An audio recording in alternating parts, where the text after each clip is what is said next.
第39天，熱心行善的子民。提多書2章11至14節。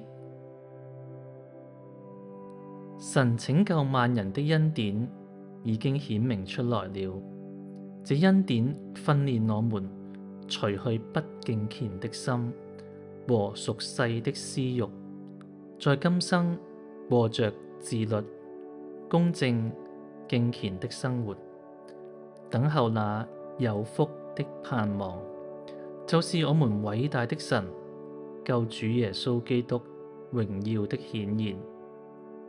他為我們捨己，為的是要救贖我們脫離一切不法的事，並且潔淨我們作他自己的子民，熱心善工。慈愛信實嘅主，感謝你成就咗救贖大功，令我可以因信得以歸入你嘅名下。懇求主幫助我喺跟隨你嘅道路上面，永遠都唔失腳，堅定不移。阿門。